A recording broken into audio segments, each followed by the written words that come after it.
state of Palestine.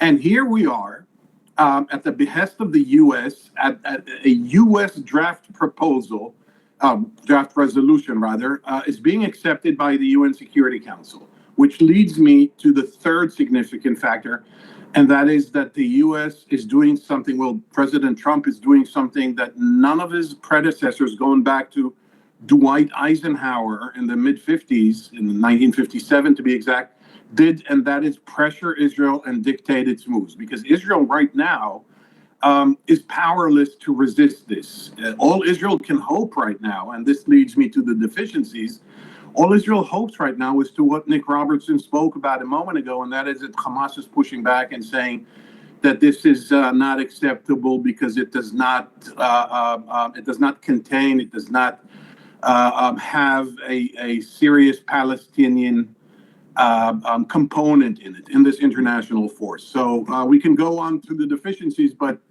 you should talk too. Well, actually, I want to pick up on that second point that you made just now, which is one of the things that really that stood out to me in this U.S. revised resolution, which contains it's very specific reference to a two-state solution. It reads, and I quote, "The conditions may finally be in place for a credible pathway to Palestinian self-determination and statehood." Picking up on where you left off there, Mr. Ambassador, how do you think the Israeli Prime Minister is taking this? Badly, I imagine, because this signals, or this represents, a collapse of his entire foreign policy ideas. Look, he's been urged by successive American administrations and successive European countries, please, to go and initiate a peace process with the Palestinians. He brushed it off, he derided it, he ignored it, he was reluctant to even entertain this. And now the U.S. Is doing this, and as you quoted from the resolution, sees a pathway to a Palestinian state. Now, remember, Polo, that a month and a half ago, 2 months ago, in September, the U.S. Rejected the Saudi-French initiative to recognize Palestine on the grounds that the UN is not the place where this should be decided. Yet the U.S. did exactly the same thing in this resolution. Of course, it is worded with caution and a lot of caveats. The Palestinian Authority needs to reform, and it's only a pathway, and it's not a full endorsement, and there's no timetable. Fine, but this is the beginning of a process that, if the U.S. and indeed the entire world remains engaged in this, could force Israel and, well, I'm going to say Mr. Netanyahu, but this is down the road. I doubt he's going to be prime minister then, but is going to force Israel to make some decisions it refrained from doing since the mid-90s, and that is engage in a serious political process. I hasten to call it a peace process because that would jinx it. Sure, no, without a doubt, it certainly widens that international scope.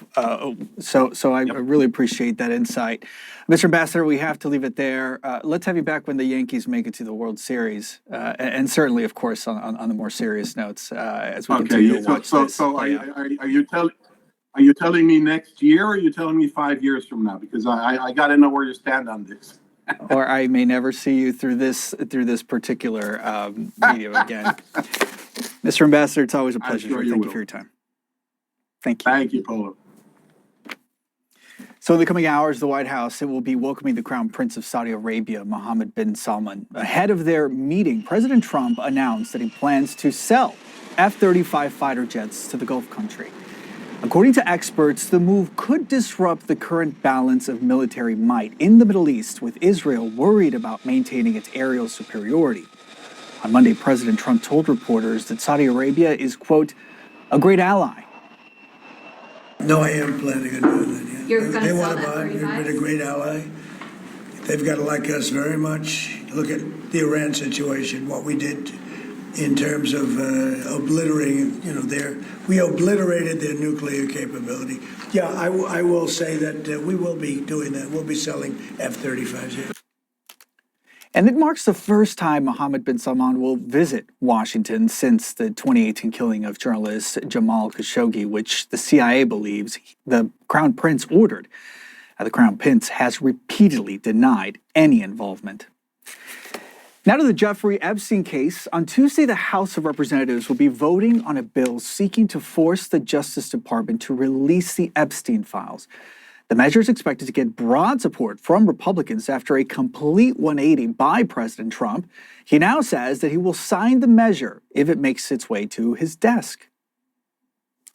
I'm all for it. You know, we've already given 50,000 pages. You do know that. They can do whatever they want. We'll give them everything. Sure, I would. Let the Senate look at it. Let anybody look at it. But don't talk about it too much because, honestly, I don't want to take it away from us. And a White House official tells CNN that Trump has not directed the Justice Department to stand in the way of turning over any of the Epstein files to Congress. But Trump he already has asked the Justice Department to open a criminal investigation into various high-profile figures connected to Epstein, which might have actually kept the department from turning over those files in the first place. A window for diplomacy opening up amid rising tensions between the U.S. and Venezuela. Coming up, the latest reactions from Donald Trump and Venezuelan President Nicolas Maduro.